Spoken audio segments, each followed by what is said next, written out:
White looks to throw. He wants Boyd deep. Help over the top. Boyd adjusts. 1,000 and a score. Wilson drives in. She scores.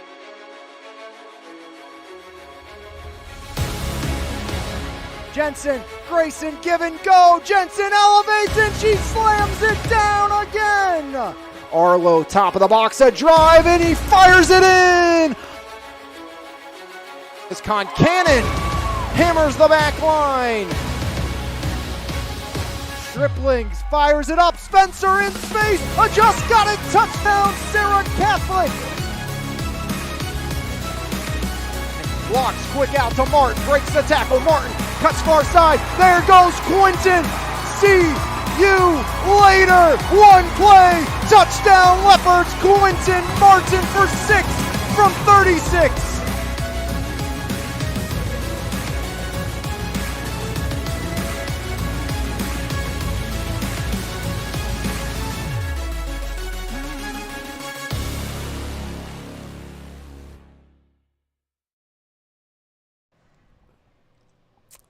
Episode number 83 of the Valley Sports Guys podcast, here from His Place Coffee Community and more in Monessen. Jose Negron, Jeremy Slew, and Alex Lyons here with you on this Wednesday morning. We're going to start out here. I'm going to actually turn the floor over to Jeremy as we start here and get you ready here for another episode. Yeah, on behalf of all of us here at MVI Sports and the Valley Sports Guys, and I'll just say as a whole too, the Mon Valley Independent, all our thoughts, condolences, prayers go out to Sarah Catholic community on the death of a student today. A very somber start to this podcast, but we want to make sure we recognize the situation. I know Alex has said the soccer game that we're supposed to broadcast on MVI Live tonight has been canceled.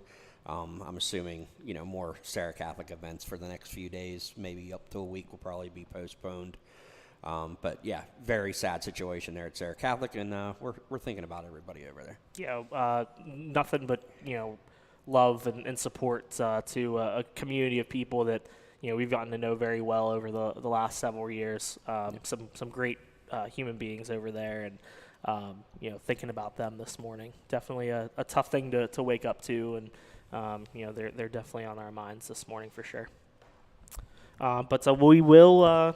Continue on. We will talk some high school sports. We'll talk some national news. We'll talk, of course, football, soccer, volleyball, everything that's going on here in the Mon Valley. We will have you covered here for another episode. The Heath Miller episode is what we're going to call it. Episode 83 of the Valley Sports Guys podcast. We are getting closer and closer to 100. We got to get back to that. We used to, always have the athlete. We haven't done always, that in a while. We always used to have I would prefer the Lewis Lips episode. We tend to flap our lips a little bit during this thing. But, I actually have no clue who Lewis Lips is. I play basketball against him. He's freaking good. I would, Heath Miller episode or the Jeff Samardzija episode. Remember, he wore number 83 at Notre Dame. Wide receiver. A lot of people don't know that. I played with Brady Quinn. So Good pitcher for the Cubs. Good pitcher for the Cubs. But before he was a good pitcher for the Cubs, he was a pretty good wide receiver. Yes, he was.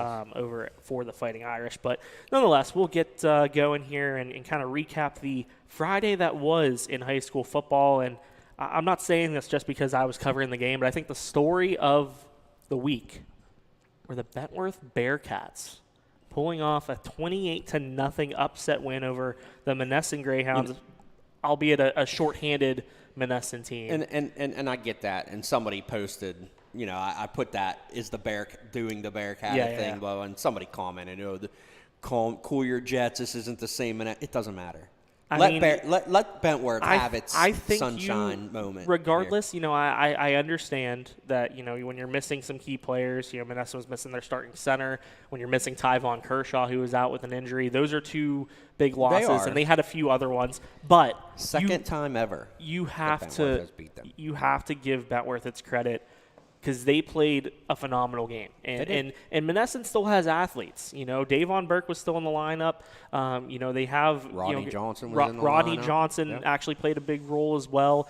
Those two still had solid performances, but Monessen just couldn't get anything going offensively. Bentworth strong on the defensive side of the ball. Vitaly Daniels with 3 total touchdowns, Beast 2 mode. on the ground, 2 in the fourth quarter alone for him, as he was able to throw the ball pretty effectively. Nothing major, but him and Benjamin Hayes both had success on the ground as Bentworth was able to get their first conference win in nearly 2 years. They were dead last in the Tri-County South Conference last season. This year, they knock off a Monessen team that a lot of people looked at as, this is a team that is going to battle California for that conference title.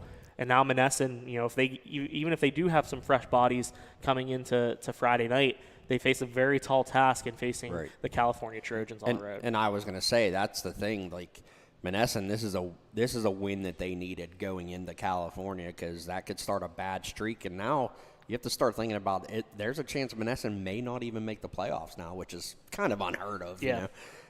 Even if it is the Tri-County South. But it's not starting off well for Monessen in conference play, and it doesn't get any easier Friday night going to California. Right. We will see that, of course, on MVI Live. We'll have coverage of that as for our MVI Live game of the week. We'll talk a little bit about that in a bit. But I also wanted to mention about the Bentworth Bearcats. What a huge win for this program. First-year head coach David Pordash was not in attendance on Friday, but Jerry Kavanaugh, assistant coach, stepped into that acting head coaching role. He helped lead the Bearcats to the victory. But a credit to Pordash and his coaching staff for what they've been able to do with this Bentworth team, a team that I think just seeing that they're capable of doing this and knocking off a team like Monessen, whether they were shorthanded or not, a huge win for this program under a new coaching staff, and just for the kids to see, hey, this is what we're capable of. We are fully capable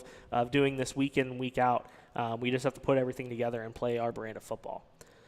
But we will move on. Of course, a big matchup last week in the Big 7 Conference, the McKeesport Tigers with a 55-3 victory over Laurel Highlands. McKeesport keeps trucking through the conference. Well, actually, this is their conference opener, but they keep trucking through the beginning of the season. Of course, they bounced back from a loss to Bell Vernon, but this is a McKeesport team that should be a big factor in the Big 7, and they got off to a nice start on Friday night.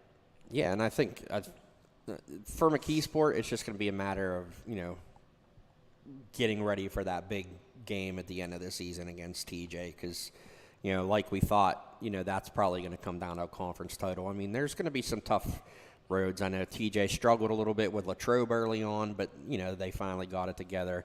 But McKeesport, man, I mean, Laurel Highlands was in a bad situation, obviously. Antoine Black injury put their best playmaker, but, I mean, come on, that wasn't going to, he didn't make that much of a difference against the Bell Vernon. He wouldn't have made that much of a difference against McKeesport. They just rolled.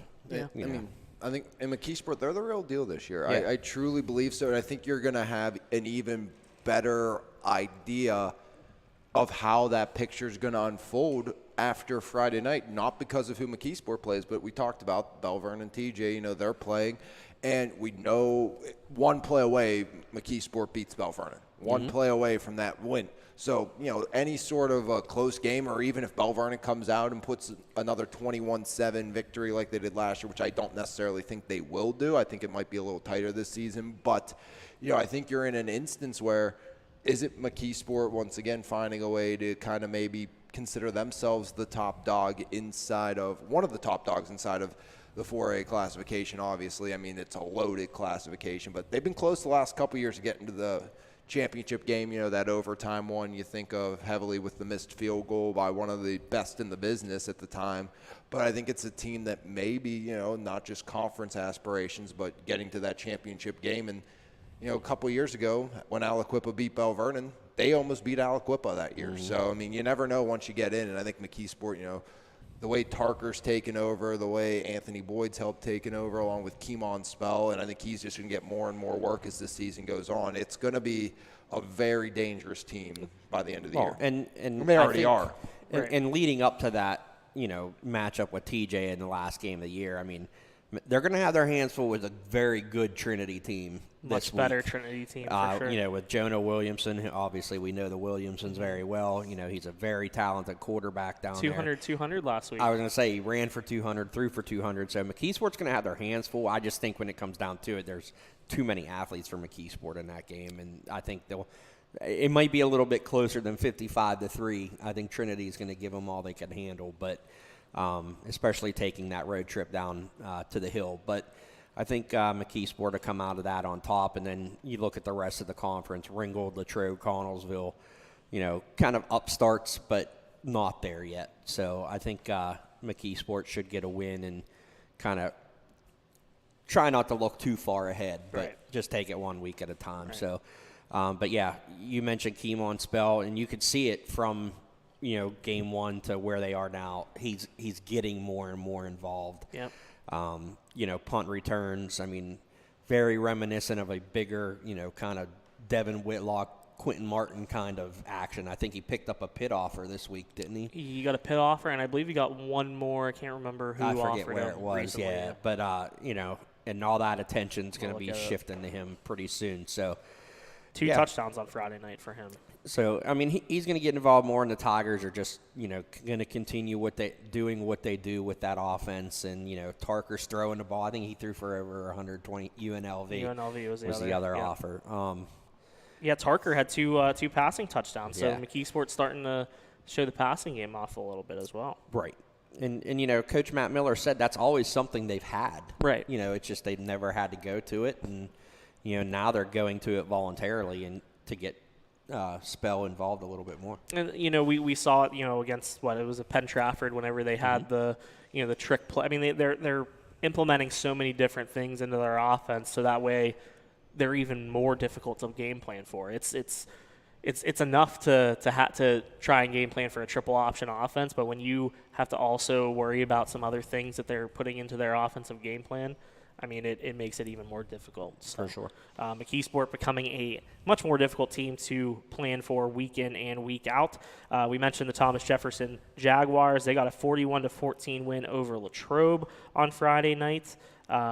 Brody Evans, 10 of 16, 135 yards and a touchdown. He had touchdown runs by Michael Banda, who had 2 of 19 and 7 yards. Aiden Whalen had a touchdown run. Luke Costco, a touchdown run. And Elias Lippincott also becoming a factor on the ground. This is a TJ team that has a lot of weapons on the ground that could, you know, be factors week in, week out. But, you know, previewing the Bell Vernon game a little bit this week, of course, Bell Vernon, a non-section win over Penn Trafford this past week, 21-0. They're now perfect going into the final game of that 4-game gauntlet before conference play. Braden Locks with a touchdown run. Jake Jedico interception return for a touchdown. Quentin Martin back on track with a 100-yard game. But this is a TJ team that, you know, has a lot of weapons offensively. They use 2 quarterbacks. Obviously, Brody Evans, it seems like over the last couple weeks, has gotten a majority of the snaps under center in terms of, you know, these actual, you know, games. But, you know, this is a TJ team that is going to be going into the beach hungry, I'm sure, to top the Leopards. And, of course, this is a huge rivalry game for both teams. And it's odd to think about, but it's been a while since TJ's beat Bell Vernon. Yeah. And it was the opposite. And it was the opposite for how long? Yeah. And you know, Coach Cherbak said at the beginning of the year, maybe the lines were the weakness this year, and it was the skill players that were the strength. But the lines are obviously coming along, but they're up for their toughest test this week against that Bell Vernon unit. I do think it's going to be closer. I do think we might see Costco a little bit more just for his escapability and his ability to run the ball. But, you know, we're still going to see both quarterbacks. Michael Banda is kind of a player that I'm interested to see because you didn't hear much of him coming out into this season. Yeah. You know, we knew Lippincott was the big thunder back there. 6'3", 250, you know, running like a horse through the hole. And then you add Banda to that. So it's going to be real interesting. I think they're as offensively stacked as Bell Vernon is. With Bell Vernon, with the emergence of Anthony Cruz coming in. And, of course, you got Jedico, who scorched TJ last year with the long touchdown pass. It's going to be a fun game to watch. I'm excited to see it. obviously I'll be there 3 hours early because it's youth night, and that's just a And storm. every at Bell Vernon Vernon, game, you have to right? get there like 3 or 4 hours early. You're not wrong. And it obviously it's a televised game, so it's going to be a long game with all the timeouts and, of course, the passing. So, but yeah, I'm excited for it. It's going to be an interesting game. I think it's going to be closer than the last couple games between these two teams, though. I'm thinking maybe 21-20. It could go either way as well. Right, So. and as big of a game as this is for Bell Vernon, from a rivalry perspective, and also just the confidence that a 4-0 start through these first 4 non-conference games will give them. Also big for Thomas Jefferson, like Alex, like you said, kind of gauging where they stand compared to McKeesport. You kind of look at Bell Vernon as being the common denominator between these two teams. Okay, McKeesport, took Bell Vernon to the limit. TJ is going to have to kind of prove that they can do the same thing to try to see where they gauge in terms of, where they lie with McKeesport. And the other thing, too, though, is, talking to a couple of Bell Vernon coaches, they still don't feel like they're clicking yet. Yeah. Which is a scary thought. Yeah. For 3A teams. Very right. scary for 3A I mean, defensively, they've been phenomenal. I mean, to shut out Penn Trafford, a team that's 2 classifications ahead, that's a big deal. But, they're still trying to figure some things out. Penalties hurt them a lot. Little things that, Coach Humbert and that staff is not going to stand for, especially going into this week. Right. So, I think it's going to be – I mean, let's be honest. It's going to be the last test until maybe Elizabeth Ford at the end of the year for Bell Vernon. But you look at it, too. You're making mistakes early on, but you're still finding ways to win ball games. And that's a huge thing. Last year, they made some mistakes in the McKeesport game. They made mistakes in the Penn Trafford game, and it cost them. They weren't able to come away with a win. A lot of those guys are coming back. They realize, okay, well, if we do make some mistakes here, we have to bounce back. We have to find ways to overcome that adversity. And through the first 3 games, they've been successful in doing the that. matchup for me to watch is the same one. No matter what the other people on that TJ offense are doing, everything has revolved around Sean Sullivan. Yeah, I was about to say. Last year against Bell Vernon, he only had 1 catch. Yeah. So that matchup, Martin and Sullivan on the outside, I'm assuming we're going to see Martin go everywhere with Sullivan. Yeah. So, if they take him out, can TJ find somebody else as that turn 2 kind of player that is going to carry them offensively? And last year, that was Jordan Mayer. Right. Mayer is not there, obviously, anymore, and it's one of those And it's like things. you said, sorry, I didn't mean to cut you No, off. you're but It's good. like you said, is this the game where we see more of Costco under center and say, hey, Evans, Brody, yep. get out there and line up at the tight end, 6'4" an extra blocker that can kind Absolutely. of replicate what Jordan Mayer was able to do in that sense. So is this the game where they turn to that? And I think something else to look at, and something obviously, Bell Vernon's offense, it hasn't been what you expect right now. But this is obviously LH is LH. It's a little different of a scenario. But you look at these games last year, they put up 40 against LH. They did that this year. And then all of a sudden, the offense kind of went dormant for 2 weeks. 6 points against the McKeesport, 13 against Penn Trafford, then the 21 against Thomas Jefferson.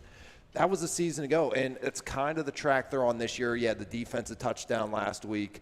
But then you look at it, 50, 51, 55, 48, Right. 48, 55, And it's gonna be the 42. same this year. And that's what's going to happen. So, yeah, the offense may not be where you want it to be for Bell Vernon. They've made a lot of mistakes. They've made a lot of miscues. But it's things that those are plays they're going to be able to have in conference play. Like throwing from your own goal line where Locks got picked off against McKeesport. It's kind of one of those instances you feel like you do that in conference play. There's no athlete that's going to outwork probably one of the Bell Vernon wideouts for that interception. Right.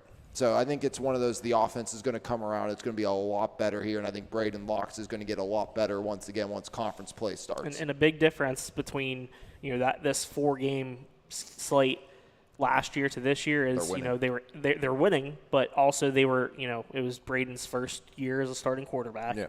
It was a lot of these guys were kind of being introduced into the starting lineup. So I think there were some growing pains in that sense. And even this year, there are still some new guys on both sides of the ball that are getting implemented to, into those starting roles. And it's easier said than done when you're playing these tough 4A teams to start things out. We'll roll through the rest of the slate here. Derry with a 22-21 win in the Class 2A Allegheny Conference. Radon Kuroda with a couple of touchdowns for the Yawk Cougars. Derry, a late touchdown run and then a two-point conversion They that went for the win. was able to give them the victory in the Allegheny Conference opener. In Class 1A, the Eastern Conference, Jeremy, you were at Commodore Field for a 54-0 win for the Jeanette Jayhawks. Yeah, our buddies at the Trib asked if we were going to cover that. I said, sure, why not? I'll go home for alumni night, And boy, why would you go to Fraser for alumni night? I think I went to school there. I'm pretty sure. Hence the hat and everything. Fraser, again, couldn't get out of their own way. Played well early on, but it was, turnovers, interceptions. Jeanette, a 98-yard interception return. In the second half, ran the exact same play twice on consecutive drives and ended up being a 40-yard touchdown each time. Jeanette, I don't know how good they are yet, but obviously they've already eclipsed their win total, being 3-1. So they got some athletes. They're not big on numbers, but they do have some athletes. Quarterback, very, very good, threw the ball well.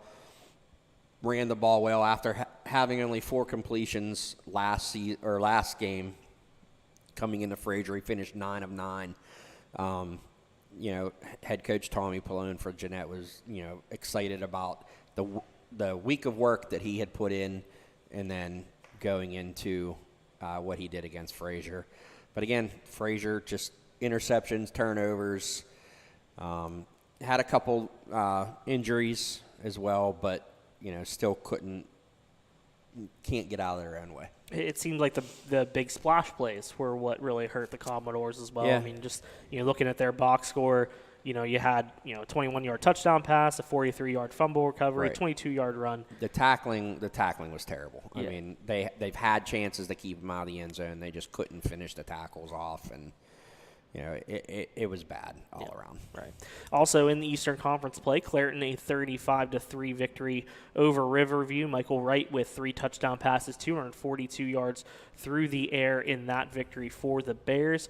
Of course, in the Tri-County South, we mentioned Bentworth's 28-0 win over Monessen. California with a 48-21 victory over Jefferson Morgan. Spencer Petrucci, 19 carries, 122 yards, and 2 touchdowns. Jake Leahy with 4 touchdowns on the ground for California. Of course, we'll talk a little bit about them here in a minute, and in talking about our MVI Live Game of the Week, but also just wrapping things up in non-conference play. Elizabeth Ford, 42-14 over Shady Side Academy. And Alex, you were out there for that one. A nice win for the Warriors on the road to remain unbeaten on the season. Yeah, it's the offense. I think it needs to come around still. Obviously, you say over 40 points, yeah, but that defense is the reason why. First play of the game, interception by Dom Dorenzo. Mm-hmm. Second play of the game from scrimmage, another interception by the Warriors. As it was Kennedy. They had 4 INTs in the game. I believe Kennedy returned one for a touchdown. Kennedy had a pick 6, so he had a fumble recovery in that game. And, the defense just absolutely was suffocating. They were dominant. Melib, Climbs, they were blowing everything up in the middle of that 3-man front for Elizabeth Ford. When you only have to rush 3 players and you're still getting pressure every single play, it's tough to work. And there's some talent on that Shady Side Academy squad that beat them last year. They wanted revenge in that game, and they absolutely got it. And once the offense came around, Charlie Niggett, 3 touchdowns in the game. It's just one of those things.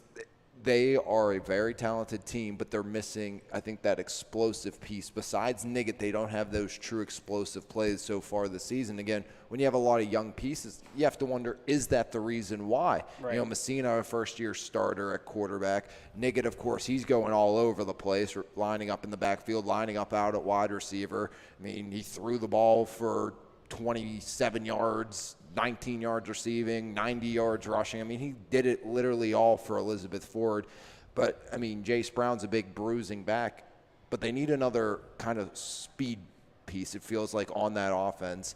Who's going to be able to step up and add that to the Warriors' repertoire? Obviously, Niggett has that pure athleticism, but, we've seen in years past, you have multiple guys that are just pure speedy athletes for that Warrior team. Whether it been like a Zach Boyd, a Kelly Rush, and a Charlie Niggett. That big-time playmaker. And besides Niggett, they don't have anybody else. And you wonder, once they get into some of these bigger conference games, for them, are they going to be able to consistently find ways to scheme Charlie open to get him the football in space? And obviously running the ball with him is a way to do it. But he's one person. You can only do so much. And, I don't know how much of a Jace Brown-style offense is going to work against a team once you get to a Bell Vernon down the year. And nothing against Jace Brown, but, that's strength on line and line. And Jace Brown's not necessarily the most versatile speed threat, but, he's going to bruise some people. But is that going to work once you come into some of these tougher conference games? Yeah, and I think early on, the offense is doing enough and doing what they have to do to put up a handful of points.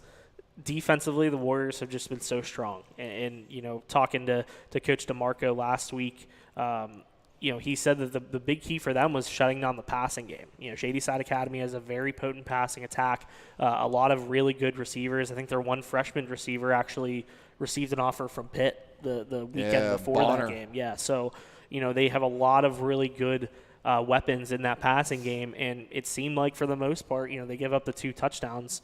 You got to look at their box score of what. One of them was a 99-yard kick return. Yeah, one was a Deacon kickoff Durham. return, and then the other one was on a pass from Devin Harris to Carter Simcoe. So, it looks like they did a good job of limiting what Shadyside Academy was able to do on the offensive side of the ball. And really, it seemed, I think for the first 5 drives of the game, it was 0 yards and 2 interceptions. It was one bad series defensively in that, and it wasn't even necessarily a bad series. Harris is a very good quarterback, throws a fantastic ball. His decision-making wasn't there like we've seen earlier in the year. But is this the first time, and I believe it probably was, that the sophomore quarterback saw pressure like he did on Friday night against Elizabeth Forward? Right.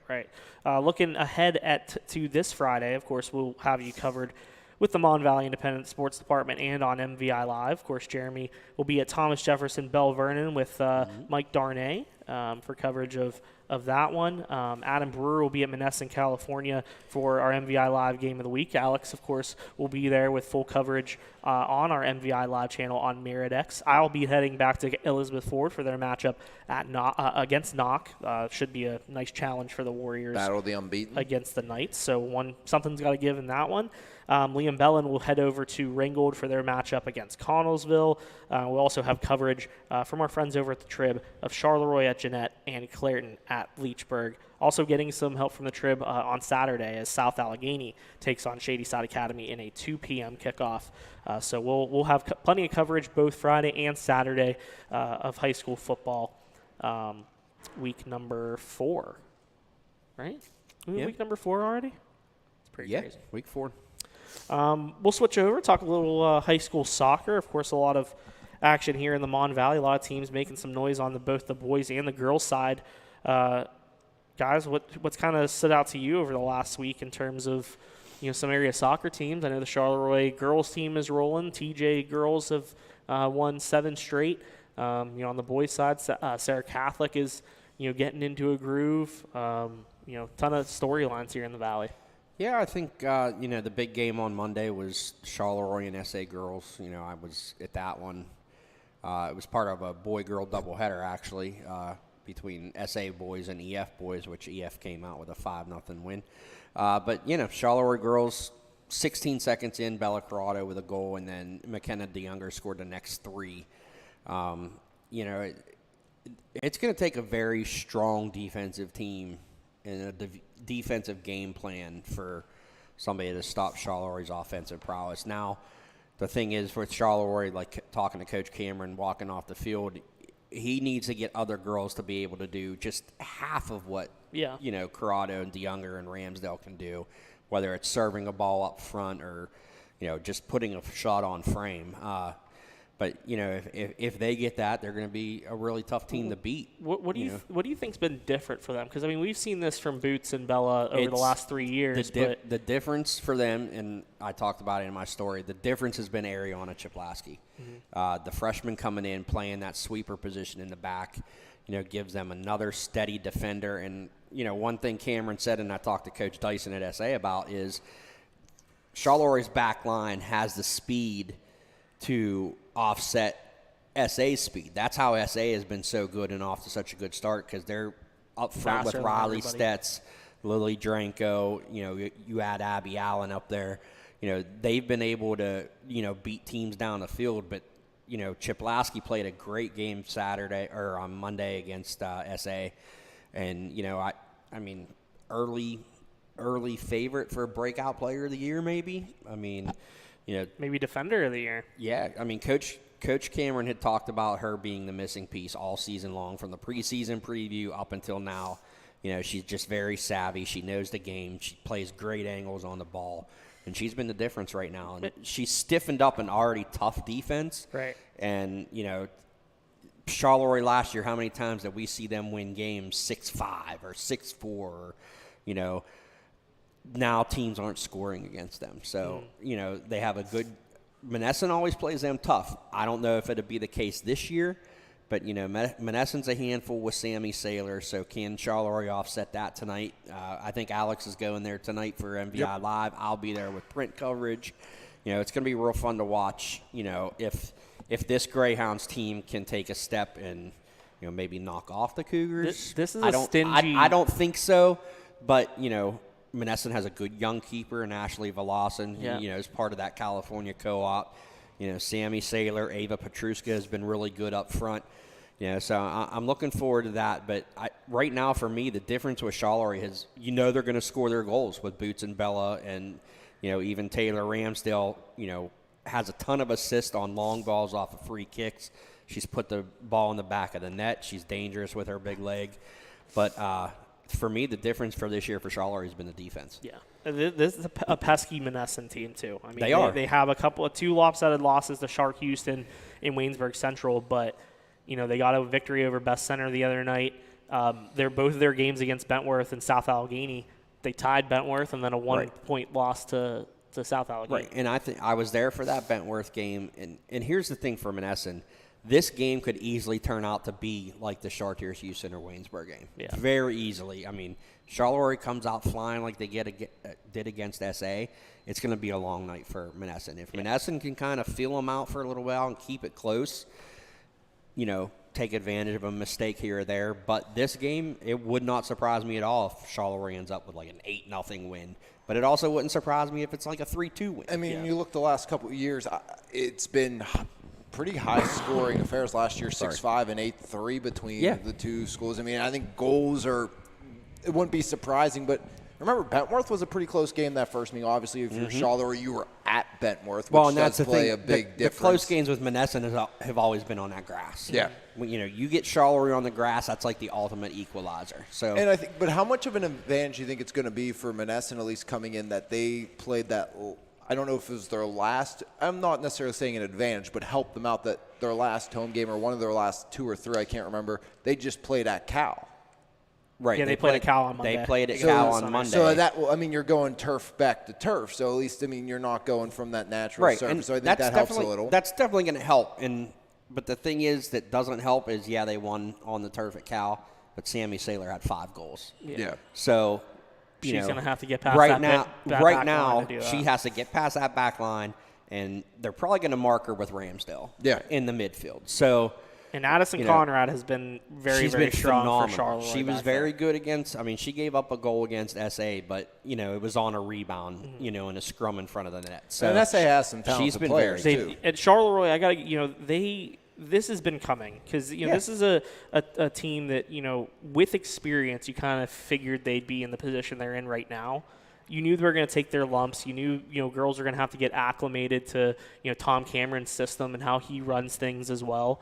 And now they're reaping the benefits of the experience that they've gained over the last several years. I mean, Addison Conrad came in, and I don't even think she had played goal coming into Addison this, Conrad joined the team just so they would have enough players. Right. Like, she had no experience whatsoever, and now she's, arguably the best goalkeeper in that section. I would put her up there as the best keeper in that section. So, I mean, just the evolution of her game has been very impressive, and I think it's the same for a lot of these girls. It's very impressive to see, how they've kind of evolved throughout the years and, have become very good, role players. They understand what their role is, and it seems like everybody just does their job. Well, and I think the key, too, is that going back to the SA game is, watching the film, if anybody's seen SA girls play this year so far, Ella Lotz is a very aggressive goaltender. She comes off her line. She tries to play the ball. She's very aggressive, and this is no detriment to her or anything. That's just our style as a goalie. But Charleroi caught her on that twice. One of DeYounger's goal was from about 30 yards out when Lotz was way off her line, and she just couldn't get there. So I don't expect to see that from Velocin tonight against Monessen. I don't think we'll see that again when SA comes to Charleroi. Yeah. And the other adjustment when SA got their goal is, Coach Dyson said he put Allen up front to give them a little bit more speed, and, then they get their goal. So that second game with SA and Charleroi could be a whole totally different matchup, when they come here. So that's a game we'll definitely keep an eye on, either whether a live stream or, definitely with print coverage, because, right now Charleroi has the lead for the section because they're tied with Chartiers, or they're actually a half a game behind Chartiers Houston, but Chartiers Houston's loss was to Charleroi. Right. So, but Charleroi still has to go there. They? Yeah, Charleroi goes there on Wednesday. So it's going to be interesting to see what happens. Yeah, another big game that happened on Monday night over in Jefferson Hills. The Thomas Jefferson Jaguars, a 2-0 victory over Elizabeth Ford. Probably, the two most highly anticipated matchups of the season, really, in area soccer is between those two local teams. TJ, a 2-0 victory, goals from Natalie Lamenza and Abby Gugi. Lamenza scores, 7 minutes in, really gives Thomas Jefferson the momentum and the energy they needed. Took a 1-0 lead in the halftime. Gugi adds a free kick goal in the second half. I thought she was probably the best player on the field with her play defensively. Alex, I'm sure you'd agree with that. The play that she had defensively, the fact that she was able to score from 40 yards out. 38, I think, to be exact, but it doesn't matter. I mean, that was a howitzer. That was off the bottom of the crossbar right in. And she did it twice. I mean, the first one went the opposite way up and out, but I mean, twice from about that and distance. Richter said that she has, I think, 3 goals on those same free kicks from absolutely massively. And I said this on the stream. She's basically a free safety out there. Absolutely. Yeah. Just playing free safety, coming up and making the big plays. And when you had a different goalie and Olivia Frizzoli starting instead of Gola, who was out due to the red card in the prior game, I mean, she was outstanding. She made some fantastic saves in that game as well. The biggest play of the game was when she stopped Giovanna Ferraro and closed right hand. The final 2 minutes of that first half. If Elizabeth Ford scores there, and talking to Satiri Sarakis after the game, he said if she scores there, it's a different game. Oh, absolutely. Because you go into halftime tied. Anything can happen in the second half. But Olivia Frizzoli comes in. She'd only played JV coming into this game. This is her first varsity start, and she's able to post a shutout, 8 saves in the shutout against arguably the other best team in section play in Elizabeth Ford, a team that, they gave up that goal 7 minutes in, and that was a deflating, thing for them. They just couldn't bounce back after one that. shot, and Natalie Lamenza did what Natalie Lamenza did. Yeah. I mean, that's what Natalie's so talented, and then you have a Sammy Maglico. And you got to give credit to Anna Condos on that that cross pass. I mean, a perfect cross right to Lamenza. If you put it right there, she's going to bury it. Oh, absolutely. 10 out of 10 times. And I think something else you'll look at in that game, the defense by the other Frizzoli, and Sierra. Frizzoli, yep. There was one time Olivia got a little aggressive and made the save, but the ball kind of overpowered her, ran under her, and looked like EF was going to have an empty net in that first half. That slide save, And Sierra went sliding out of nowhere to make an outstanding stop. I mean, some big-time plays there on both ends. Defensively, of course, you expect that. Olivia Christian, I believe, if I'm not mistaken, saved the goal as well on the other end, and it was just, EF had their chances. They just really never were able to take advantage of them. I think you can see that they're missing Abby Beinlich for sure. Absolutely. Who is out with a knee injury, and you can see that they're missing her. But I think the thing that kind of stood out to me is there's really no, room for, there was no panic, really, when I talked to Coach Sarikis after the game. He said, we played well. It was just that first 7 minutes where we were just flat. If we don't come out flat like that, I mean, it's a different game, and they felt good about it, and obviously this is an EF team that is going to be pretty motivated going into that second matchup when they do play.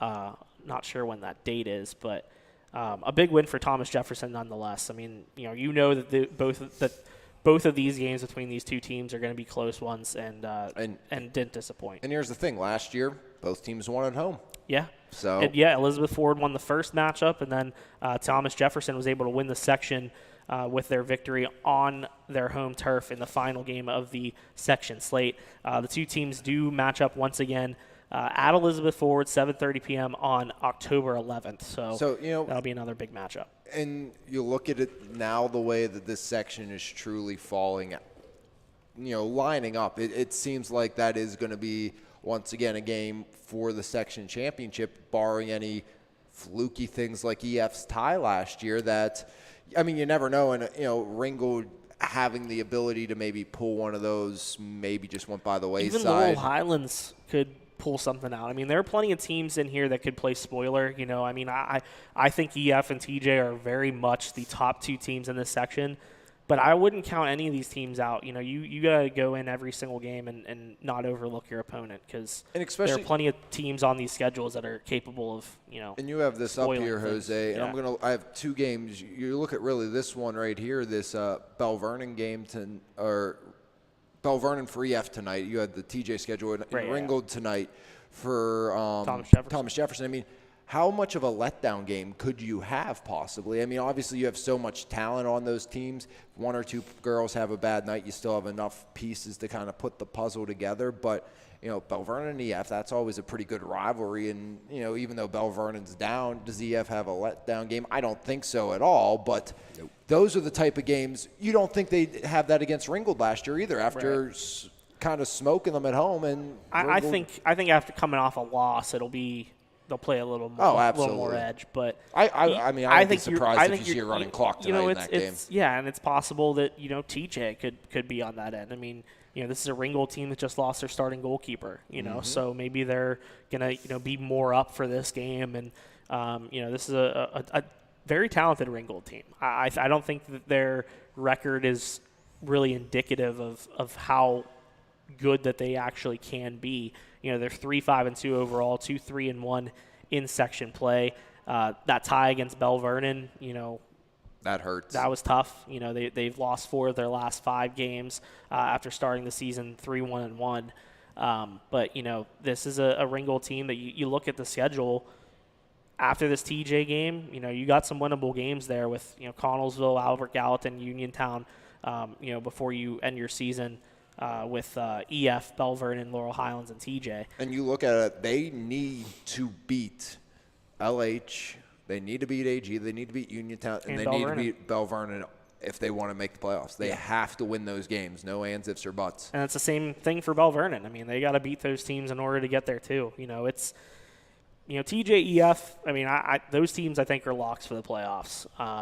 I'd be very, very surprised if that weren't the case, if those weren't the top 2 teams in the section by the end of the year. These other teams are fighting for those 3-4 spots. It's as simple as that.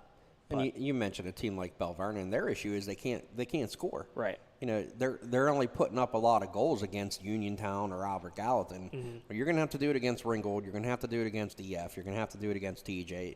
They have no sense of offense. Right. And you look at TJ and EF. Their back lines are their strengths. You look at Elizabeth Ford's back line, with Alyssa Terza, with Chloe Zombeck, with Olivia Kristen. They have so many, Greenewalt's back there. They have a ton of good defenders. Crosby. Yeah, Crosby's back there. We can't leave them out. They're so good. A ton of good defenders that, you're 6 deep. Pretty much on that back line for EF. And I think something else, go back to that game real quick. We talked about Davis played extremely well in that game as well for the Warriors. She made some big saves as well in that contest. And a huge save on the Googie free kick in the first, and then the breakaway from Lamenza. How many times does Natalie Lamenza go one-on-one and not put the ball in the net? Yeah, Davis is, she played a little bit last year, but, with Emma Duran as the starter, this was really her first year being that solidified starting netminder, and she kept that team in it. But here's the wild thing: TJ, 2 girls just 2 have 22 combined goals this season. Right. So much balance. 11 goals so for much Lamenza balance. with that tally, 11 goals for Sammy Maglico, and then you have, I think, around 5-6 goals for Wessel as well. I mean, then you have Condos who's put the ball in the net. It's such spread out scoring. Aubrey Little. I mean, if you stop one, It's pretty there's much every another. single game we see 4 or 5 goal scorers when we get those box scores at the end of the night if we're not there, Jeremy. Yeah. What's that? Like 4 or 5 Yeah. TJ players, in those box There's scores. always And- multiple, never less than 3. Yeah, you know. it's unreal. I mean, and Natalie Lamenza is our reigning player of the year, Right, yeah. and I mean, and she's the unquestioned leader, I feel like, Right. on that team. And when you have those big games, most of the time it is her. Yeah. That you see in the stats we receive. But when it doesn't need to be, it doesn't need to be. That's the sign of, for me, that's the sign of a true leader that knows when to step up and take control when they need to. Right. And I think something, real quick, that was the first section game. TJ held Ferrero and Baldensburg without goals. First section game, those two did not score, and 7 and 6 goals respectively. Right. They'd been great. And they need those two to do that, with Beinlich out. You need to rely on those two and Mia Valerio. And, they have plenty of goal scorers, and they came very close to scoring a few goals there on Monday night. Just wasn't meant to be for the Elizabeth Ford Warriors. Looking a little bit at the boys' side, a couple of teams that are doing kind of what we expect. I mean, we expect the Charleroi boys to be doing what they're doing. Thomas Jefferson, a huge matchup tomorrow against Bethel Park. I'll be there along with Mike Darnay to provide coverage for the Mon Valley Independent. But a team that is really kind of, I feel like, flying under the radar, the Sarah Catholic Eagles. They are. 6 in a row. They're 7-1 overall, 5-0 in Section 4 of 1A. And this is a team that, they've relied heavily on Colin Holmes and A.J. Majali to lead the way offensively. Tony Fisher has been very solid in net for them. But this is a Sarah team that, they're sitting on top of that Section 4, those Section 4 standings. Already a big victory over Seton LaSalle, 2-1 on September 12th. This is a squad that seems to be in a good spot right now. Yeah, and I mean, when they say winning's contagious. Yeah. You have baseball players on that team. Mm-hmm. Baseball players, they don't lose at Sarah Catholic. And, do they want to get the taste of losing in their mouth? No. And, I mean, when you have a couple guys like that, you mentioned Fisher, mentioned Holmes, and, that one blemish, it may look ugly at 7-0, but that's a heck of Thomas Jefferson. of a team in Thomas Jefferson. You're a 1A team playing a 3A team. That's and a tough. very good 3A team Right. to boot. I mean, And it was second game of the season, so right now you look at their, what they've been able to do. A lot of close games. They had a 4-1 win against Brentwood, 4-0 against Char Houston. But, they're getting the job done against these good teams like Carleton, Seton LaSalle, Bishop Canavan, 2-1 wins over them, 3-1 victory in non-section against Brashear. Of course, not playing tonight against Trinity Christian, and not really sure what the future schedule will hold for them. I know they have a matchup for Monday, I believe, scheduled at Yock, a non-section test against another 3A team. But we'll see when the Sarah Catholic boys get back on the field. But very impressive what the Eagles have been able to do so far under head coach Chad Bruns. But any other surprises? Anything that's kind of piqued your interest on the boys' side of things? Well, I think Charleroi should have went to the beach because they don't play for 12 days.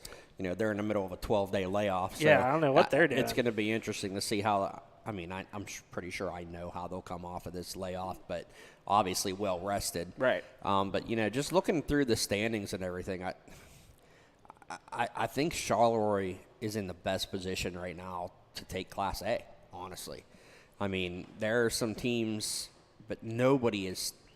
You have the Sewickley Academies, you have the Burrow, you have Springdale. That Burrow, Springdale, Trinity Christian, those 3 teams all have a combined 3 losses. So, I mean, that's going to be a little tough there. But, you have the defending Class A champions that are in danger of not even making the playoffs this year. But you have a team like Charleroi who's, by far, they put up 56 goals this year. Yeah. The second highest scoring team is Bentworth, who put up 50. Right. Other than that, looking at the other section leaders, Sarah's Catholic. In their 8 games, they've only scored 20 goals. Yeah, a lot of those close games. Looking at Burrell and Springdale, 31 and 21. And then you look at Section 1 with Sewickley and Olsh, at the top, 25 and 33. And then you look at Charleroi Bentworth, 56 and 50. Now, granted, how indicative is that of the section, though, that they're playing? I was going to say, granted, the section that Charleroi and Bentworth play in with, it's weird saying it, but with GCC, Best Center, California, Ligonier Valley, they're not the greatest GCC bunch. is third, and they have scored 13 goals this season. Exactly. Jeez. There's not too many people that are sad about that. Best Center in California have scored over 30 goals, and they're behind GCC. GCC is struggling athletically right now, Lisa. I mean, you look at from years past, their volleyball team's not the same. Their soccer team's not the same. This is just not what you expect when you think of GCC. That's what happened when you have bad recruiting years. Yeah, that's true. They're not getting maybe they all left and went to Colorado, play for Coach Prime. I don't know. But they're not getting the big time commits anymore. I think it's wide open. If Charleroi stays focused at the task at hand, I think this could be a very special year. You know what? Usually I'd say, okay, them not having a tough section slate is going to hurt them. But we also saw last year, Bentworth and GCC were the top last year, and they proved, that they were capable of making a run. So absolutely. It does, I feel like, hurt them that GCC isn't as strong because they don't have those, they lost both regular season meetings last year and then won in the playoffs against GCC. That was a huge boost for them. Yeah, I think that really catapulted them to what they could do. And when they won that game, they were like, all right, this is what we are capable of. And it's going to be interesting to see, too, what the Whippeal does when they seed them. Yeah. Will they favor Sewickley Academy? Will they favor Charleroi, give Charleroi the top seed? I think if Sewickley I think continues, right now Charleroi's the top seed, though. I think if Sewickley continues, that one time might actually hurt Sewickley in terms of their conference record. Because if Charleroi goes the rest of the way, but also you got to watch for Bentworth. That they're a pesky team as well. They're going to have to play that second matchup at the Bearcats' home field on the grass, which is a major home field advantage for Bentworth. So that could possibly be a game that we would have to watch in terms of Charleroi's quest to remain unbeaten in section play, and that I would say if Charleroi goes unbeaten in the regular season, I think they're undoubtedly the 1 seed. Yeah, October 3rd is that matchup, by the way. We'll write that down. Maybe we'll go. But anyway. Anyways, move on. Got to cover some volleyball last night. Volleyball for dummies. Volleyball for dummies. Yeah. I had my sheet out, and I was, I think the story turned out well. I'm just turned out okay. Listen, I'm not gonna lie, I didn't read it, but oh well, that's a great thing to. What a great editor mention. I am. That's a great thing to mention on camera. Good thing I read it 12 times to make sure that I was saying the right things. The Fraser Commodores, coming off their first regular season loss in nearly 2 years, and that was good research by me, though. Yeah, that was. Yeah, that was very good. They're able to get the victory over Carmichael's in 3 sets and ran into a little bit of trouble in that second set, going down 7-1 a little early, but rallied back. And I think for the most part, took advantage of Carmichael's hitting errors. A lot of errors on their part. I know Mandy Hartman said that she wants to see a better performance from the service line. If they put any relevant serving game together, they would have killed them last night. You looked at the end of that third set. Which is odd, because Fraser has served the ball so well all season. Right.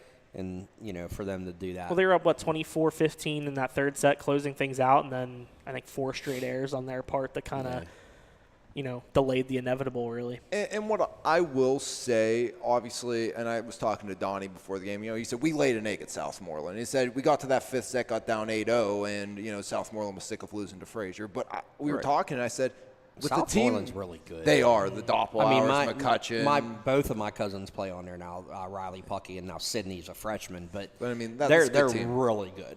But I looked at him and said, I said, is it really the worst thing? You have such a young team. I think that's a good loss in a sense. That's a good loss. Mandy said that afterwards. She said that this is something that we needed. We need these close games to, teach us how to battle adversity and how to, move on. They need to learn how to, she said they needed to learn how to finish, and they needed to learn how to not play afraid to lose. Right. Yeah.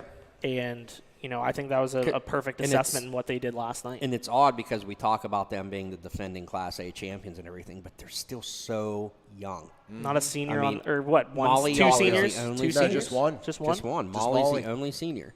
And, Addison Howes has come in as she's a freshman, right? Freshman defensive And, specialist, she's second in digs every game. She's been great. So I saw Monac hit a ball last night, and I was About terrified. I was 150 miles terrified. an hour. But, and here's the thing you got to love. I mean, Grace Vaughn last night was the best I've seen her this year. Yeah. Power-wise, she was back. Schultz was phenomenal. Schultz I thought, is last great, night. but Schultz over, I think 3 or 4 kills. But Vaughn had 5 or 6. Right. Salisbury had 7. Monac had 8. So you had 4 or 5 girls with 5 kills in that match for Fraser, and that's huge when you get offense that way. And that's how it's been all season for them. I mean, I think the Southmoreland game, just because it went to 5 sets, is the first time they had 2 girls with double-digit kills. Yeah, and I mean, I'll go to this about serving too. Annie Cree was phenomenal when Grace Vaughn was serving last night. Grace has one of the most awkward serves you'll see. It just knuckles, it dies, and it was great last night. But Annie Cree was so good on service reception for Carmichael's against Grace Vaughn last night. We saw a lot of errors by them. But when Vaughn was serving, Cree consistently made the right call and was able to prevent any long runs for Vaughn at the line.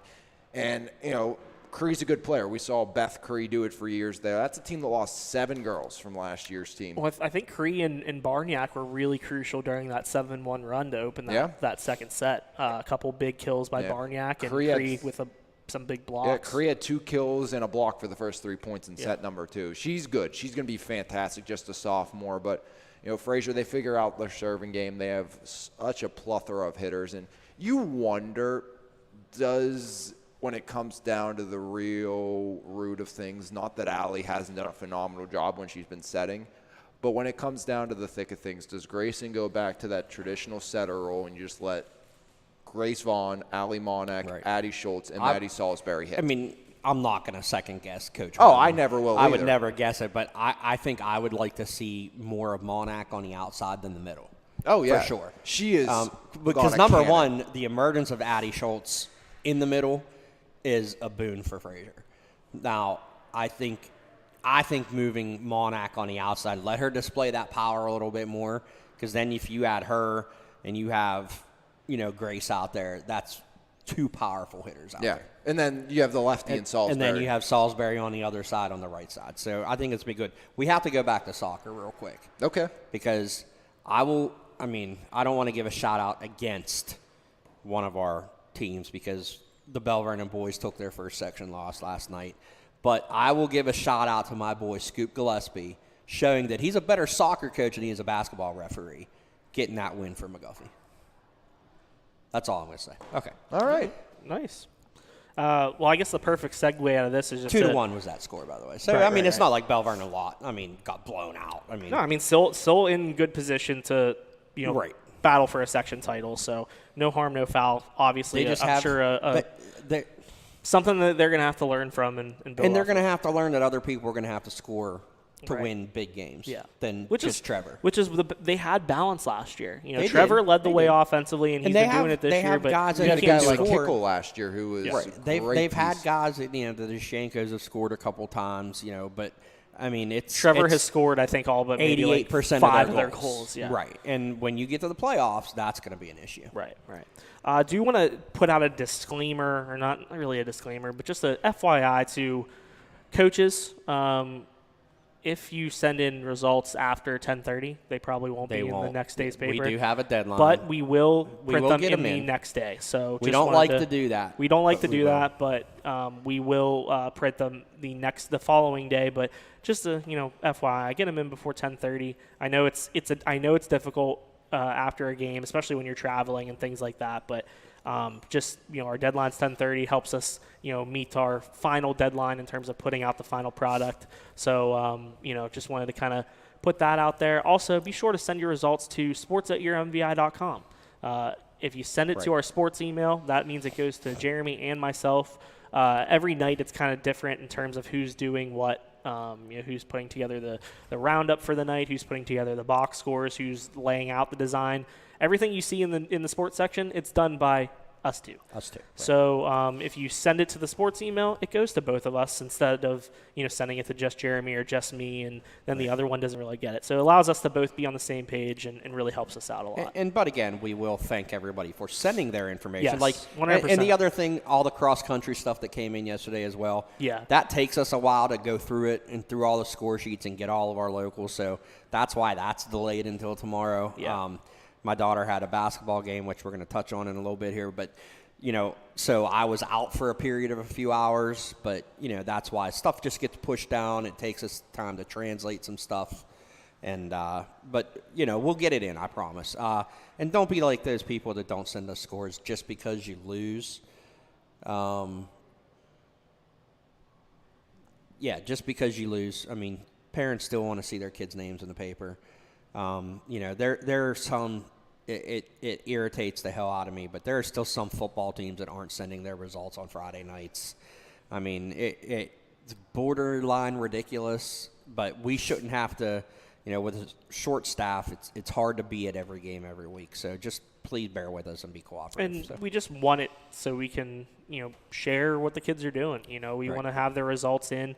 Obviously, parents, if the results aren't in, parents come to us and ask, hey, why weren't these in there, and if your team's not, we having can't make up results. Right. And if your team's not having a successful season, but there's a player that's still performing well, that's a feature story. Right. We need to give these kids some love, regardless, and even just sending us a score is something. It helps. It helps. It definitely helps. We want to provide these kids with the coverage, and like Jeremy said, stuff to get everywhere. We try to be in as many places as possible. We've both gone around to so many different schools already this season, but we want to continue that on for sure. And speaking of, I'm treading into dangerous territory here, but we're gonna. I usually don't like when I'm gonna go 40. I'm gonna go like 40 seconds here on tennis. Okay. I don't want any nasty grams or anything, but shout out to Bell Vernon's Gabby Ducey. She's gonna play for a WPIL singles title. Yep. And shout out to all the golf teams in the area too. Nick's done a lot of golf. Not happy with the lately. Bell Vernon golf team because I saw their girls team, who's new, won the Fayette County Coaches Association tournament, but we didn't get that information. Nobody sent it to us. So anyway. But Nixon once again going for WPO. Nixon was the top. He won the section title the other day. But that section's loaded too. So. And did Nick tell you, he was talking, I know he probably told you, Jose, some kid from Geibel jumped in the lake and then got kicked off the Geibel golf team yesterday? No way. Yeah, up at Them Linden Hall. Gators, man. Jumped in the lake at Linden Hall and apparently got kicked off moments after. Hey, I heard their volleyball team needs a lot of help, so maybe he can go play volleyball the rest of the fall. They might need it. But yeah, shout out to Gabby Ducey for advancing to the Whippeal Championship tournament in Class 2A. But like I said, Liam, little man Liam's going to work on a story about her. I know Coach Humbert gave me the information for her contacts, so Liam's going to take care of that. Other than that, I don't have much anything else local sports-wise. It's really pressing. I do want to talk briefly about California Vulcans. Yeah, you were listen. there. We have to continue on with our California Vulcans segment because that California Vulcans Twitter or X, it's called X, on fire.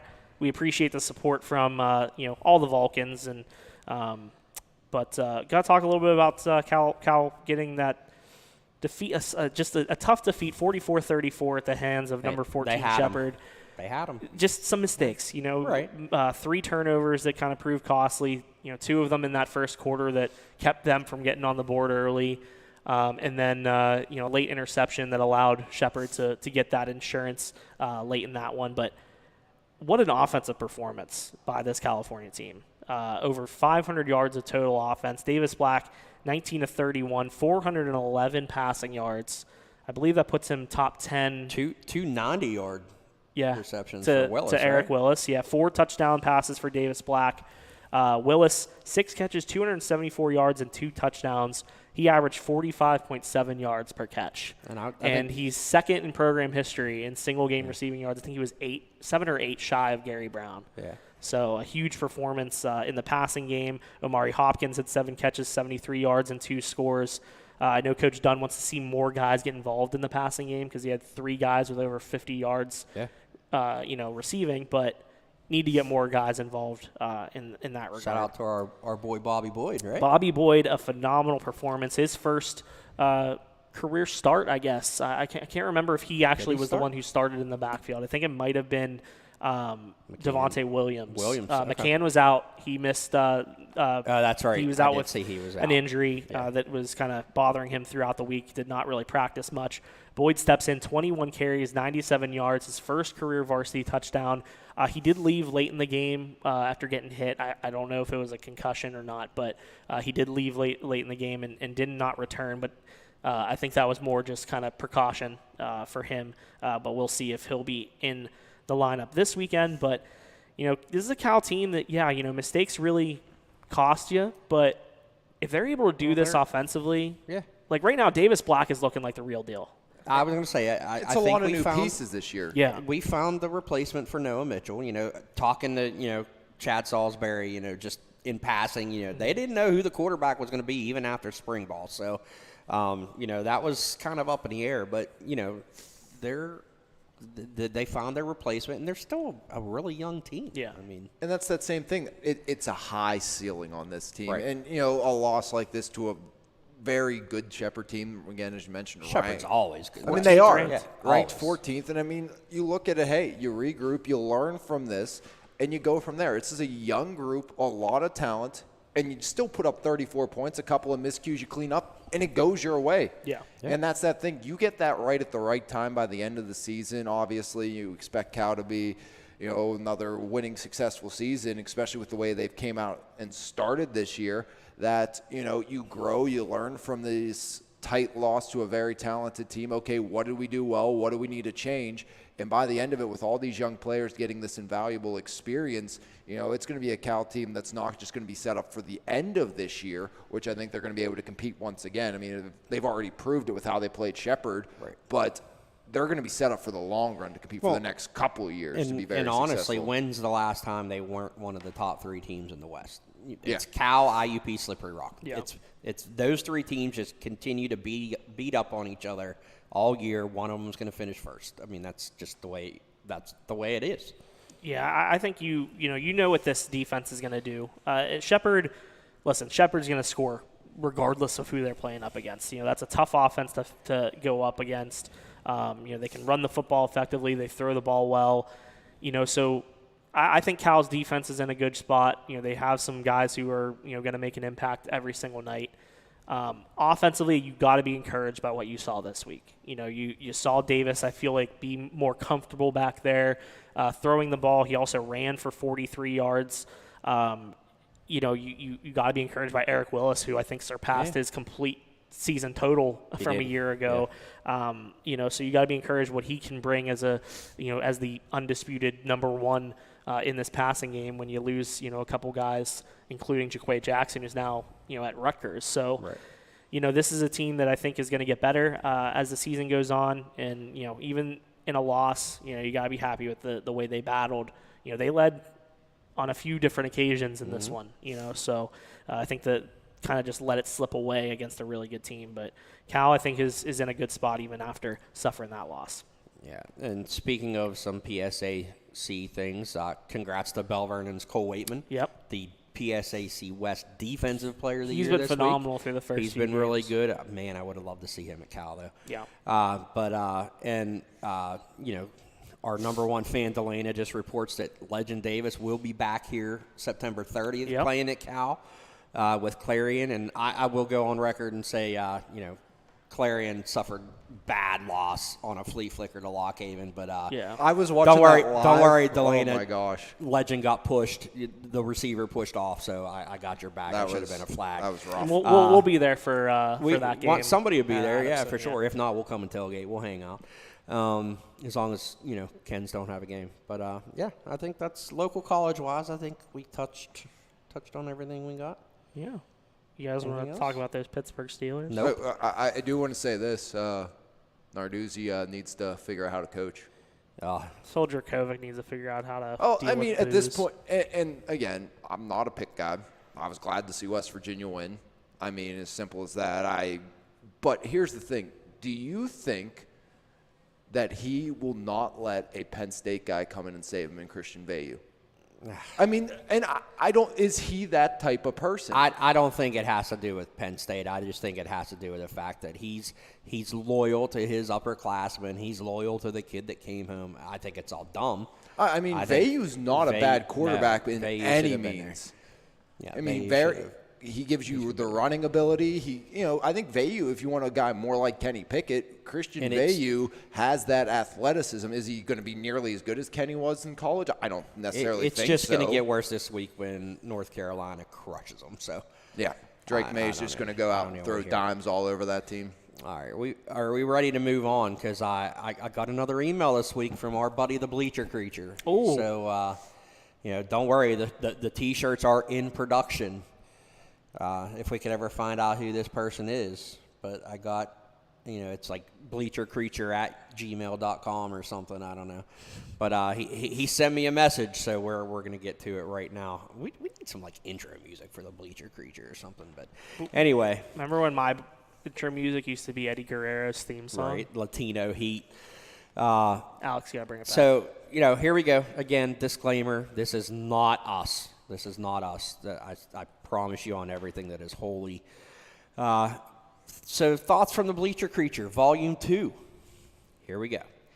Schools, colleges, organizations. If you hire someone to do your social media or social media graphics, spelling and understanding punctuation might be a great place to start.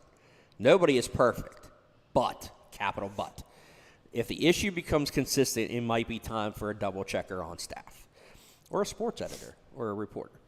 Parents, stop coaching from the bleachers. There is a reason that you were there, and from the sound of it, you were there during your high school career too. Enjoy your extra jalapenos on the nachos and cheer on the team. Little Billy or Susie are going to be okay without you telling them, quote, man on, if it's a pass or run play, shoot it or boot it. Or send it, may I add. Super random. I despise teams that put their school or team name on the back of their jerseys. Reminds me of the cheap game shirts from TJ Maxx. Or better yet, Stephen Barry's. I miss Stephen Barry's. Yeah, me too. It was awesome. Shout out to Century 3 Mall. Last, kiddos. From the bleachers, I'm seeing a whole lot of flash. Lots of accessories. Lots of tape, custom tape, headwear.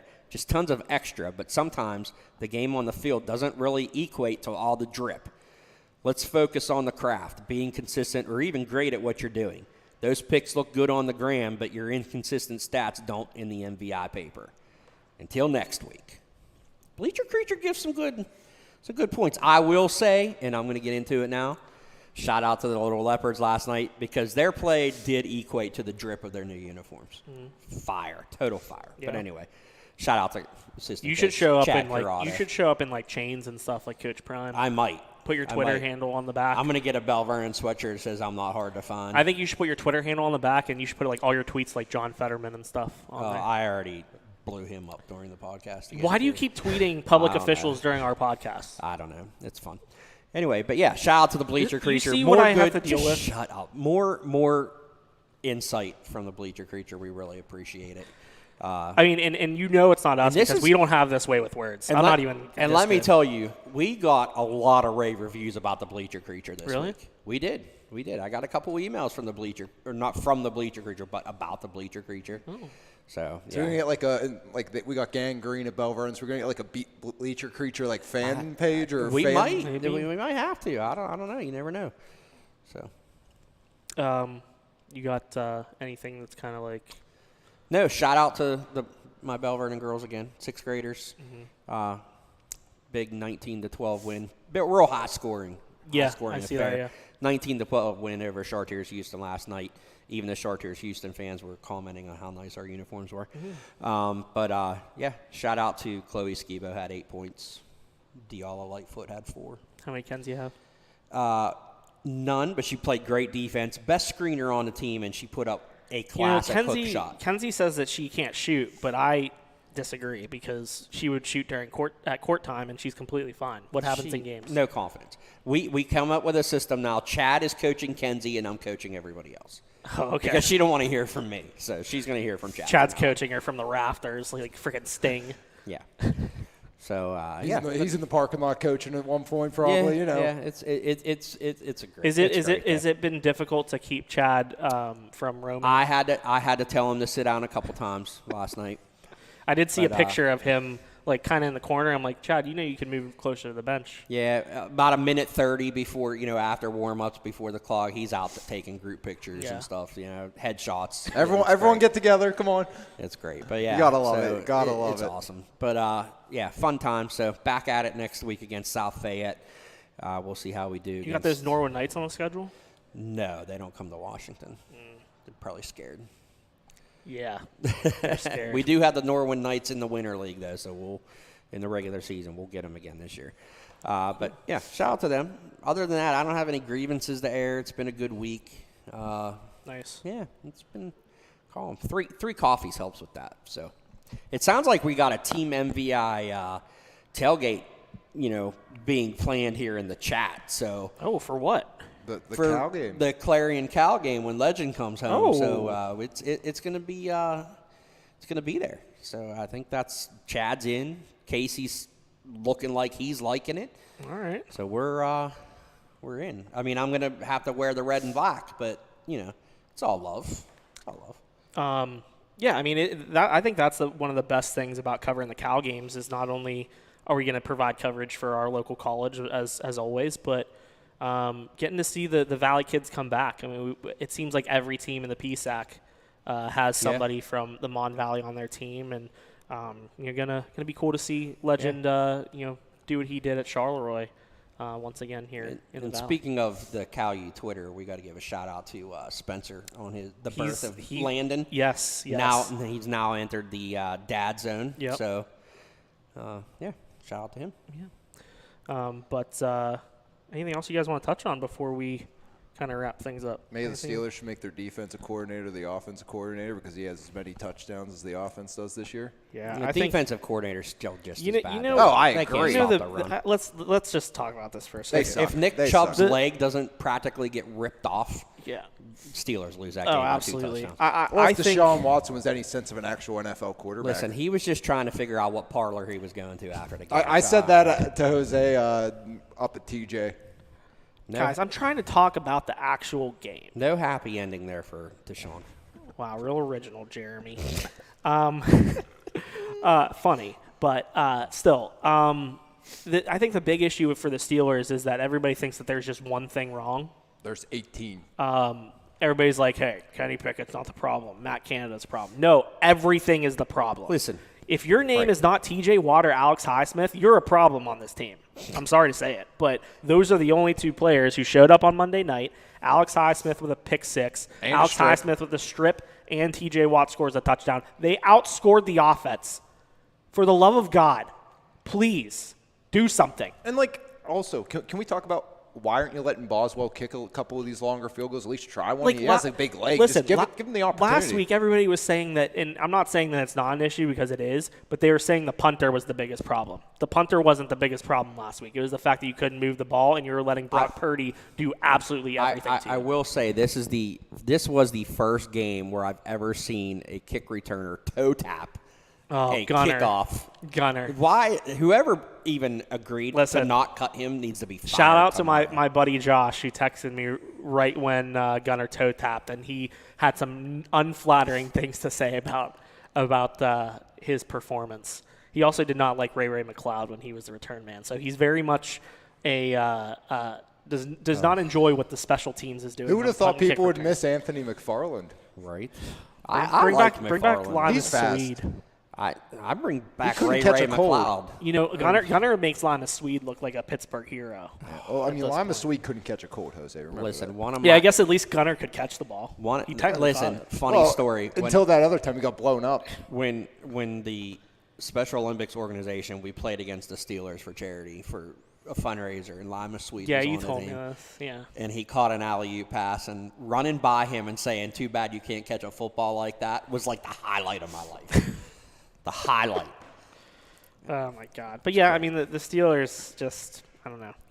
Kenny has not progressed. Kenny's made some bad throws. Canada is a problem. If he got fired tomorrow, I wouldn't be upset. But that's the thing. The play calling's the issue. But Kenny made bad throws. Yes. He did. He's throwing behind receivers. And you can't do that. And you can't just.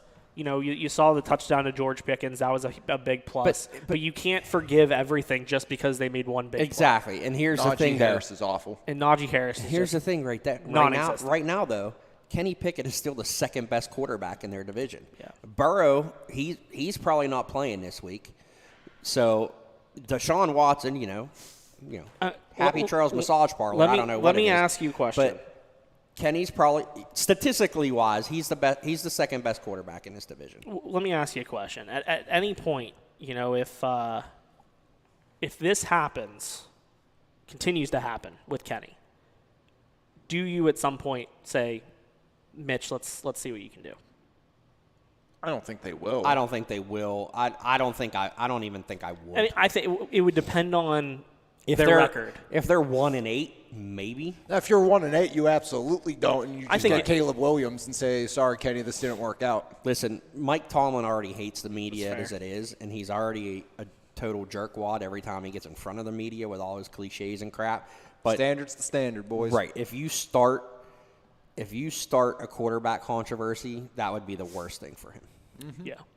I hope they do because maybe it'll make him resign because some of the personnel decisions he's made are absolutely horrible. Listen. Hey, he won a challenge this week, boys. Listen, guys. He won a challenge. What about Bill Belichick's challenge? Did you guys see spike. that? I love that. Great. Best video this weekend. Nothing matters as long as they finish 9-8. Hey, it doesn't matter because it's a soccer town. So, yeah. Shout out Casey. It's true.